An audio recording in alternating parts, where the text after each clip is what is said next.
NSS ക്യാമ്പിന്റെ 5ാമത്തെ ഡേന്റെ വിശേഷങ്ങളാണ് നിങ്ങൾ ഇന്ന് കാണാൻ പോകുന്നത്. 7 മണിക്ക് ഫ്ലാഗ് ഹോസ്റ്റിങ്ങും ന്യൂസ് പേപ്പർ റീഡിങ്ങും എക്സസൈസും ഒക്കെ കഴിഞ്ഞിട്ടുള്ള ഒരു ടൈം പറഞ്ഞാൽ അടിപൊളിയാ. പിന്നെ നേരെ തിരുമ്പലിലേക്കാണ് നമ്മൾ ഇറക്കുക. പിന്നെ നമ്മൾ കുളിച്ച് കുത്തപ്പനായിട്ട് ഒരുങ്ങി മാറ്റി ഫുഡ് കഴിക്കാൻ വേണ്ടി കിച്ചണിൽ പോയി. രാധുനാന്റെ പകുതി വയറ്റിലേക്ക് പോകുന്നതിന്റെ സംശയാംശത്ത് പാലായിട്ട് വരാത്തല്ല. നല്ല ഇഡ്ഡലി സാമ്പാറൊക്കെ തട്ടി നേരെ ഇനി പന്ത് തട്ടി കളിക്കാം. പിന്നെ അതേ പാടത്ത് കൂടെ ഓടിക്കളിക്കാം. ഉന്നതിന്റെ ഭാഗമായിട്ടാണ് ഈ ചാട്ടോ ഓട്ടോ ഒക്കെ കാണുന്നത്. തങ്കം ചേച്ചിനെ സഹായിച്ചുള്ള വരവാണ് ഞങ്ങളുടേത്. അതിനുശേഷം സർവയ്ക്ക് പോകണം. കണ്ട പാടത്ത് കൂടെ തെണ്ടി നടക്കലും ഇതൊക്കെ തന്നെയായിരുന്നു പണി. പിന്നെ നേരെ സർവേന്ന് പപ്സ് വയ്ക്കാൻ പോകുന്നു. ഈ പപ്സ് തിന്നാൻ വേണ്ടി മാത്രമായിട്ട് നിങ്ങൾ കഴിഞ്ഞിട്ട് വരികയാണെങ്കിൽ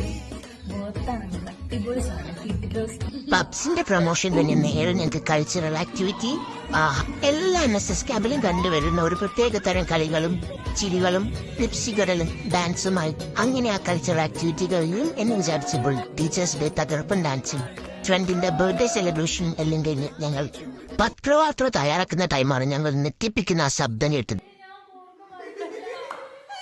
അപ്പന്നാ ഗുഡ് നൈറ്റ്.